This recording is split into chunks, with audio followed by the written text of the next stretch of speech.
You are listening to The Diary of a Wannabe Writer, presented by Richard A. Boxshall, in which I chronicle my life and attempts to become a professional writer by, doing some writing daily, hopefully. Hello, it's Tuesday the 26th of November 2024 and you are listening to The Diary of a Wannabe Writer. I haven't done loads of writing today, but I have done some things that I really needed to do, so I'm kind of cool with that.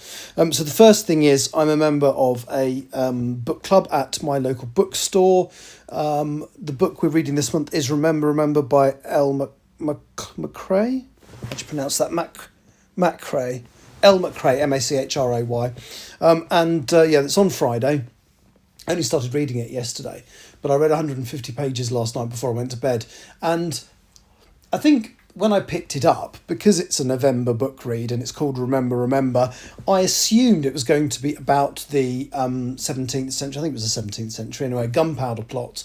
But it's not. It's actually set in the main bit I've just read, about 150 pages in, has been set in 1770. So during the reign of Charles III, so considerably after the gunpowder plot.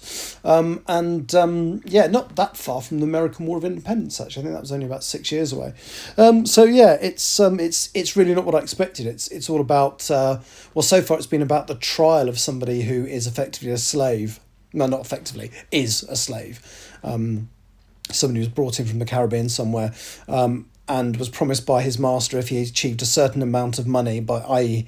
his weight in pounds, if he won that much boxing, then he would be given his freedom. Well, he did, and his master wouldn't let him free, and then it basically got into a whole trial about whether it's legal to even have slaves in this country anyway. I don't know how based on historical accuracy it is, but it's very interesting. And so we just got the end of the court case. It's like, oh, that's interesting.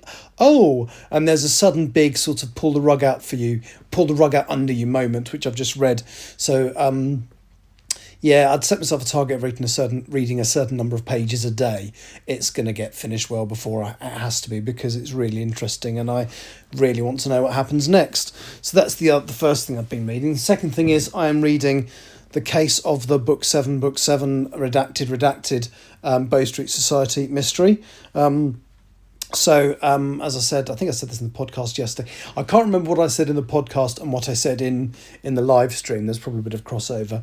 But basically, T.G. Campbell, the writer of it, gave it to me at the beginning of November, and I only seriously picked it up yesterday, and I'm really enjoying it. Obviously, I can't give away any spoilers, but there's clearly a mystery being set up, because there's already characters. I'm trying to work out, being the chapter I'm on, who's going to get bumped off and who are the potential suspects going to be.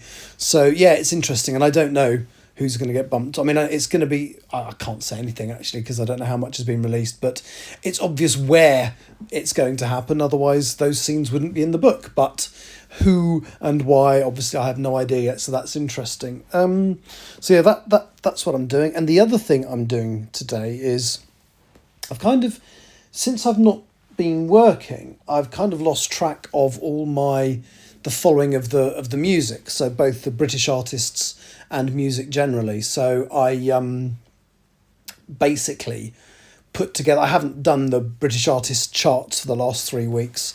So I've caught up on those and listened to a lot of them. I'm not going to listen to the chart 3 times, but I have compiled every track that's been in the British artist charts in the last 3 weeks into one big playlist, and indeed the regular UK top 40 for the last 3 weeks, all into one big playlist. And so I'm catching up on the things I haven't listened to, and I'm quite enjoying that as well, actually, although and I've also been listening to some Big Finish Doctor Who audio. They've done a Seventh Doctor crossover with a literary character called Thomas Carnacki.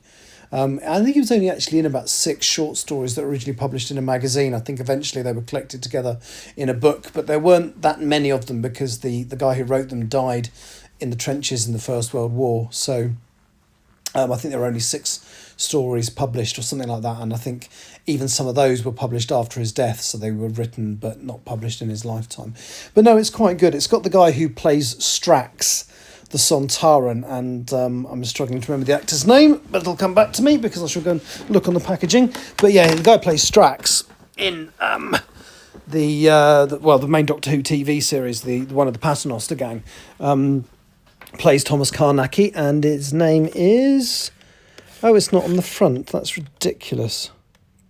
It's not on the front. Oh, hang on, I've got to look this up now because I feel bad. But his name absolutely should be on the front of the packaging, but it's not just as mystical. Right, Dan Starkey. There we go. I did know the name.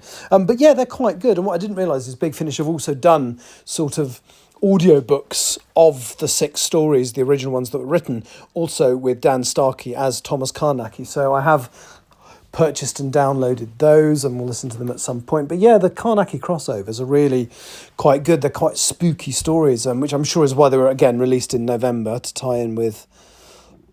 Well, Halloween is technically the end of October, isn't it? So I'm just waffling now.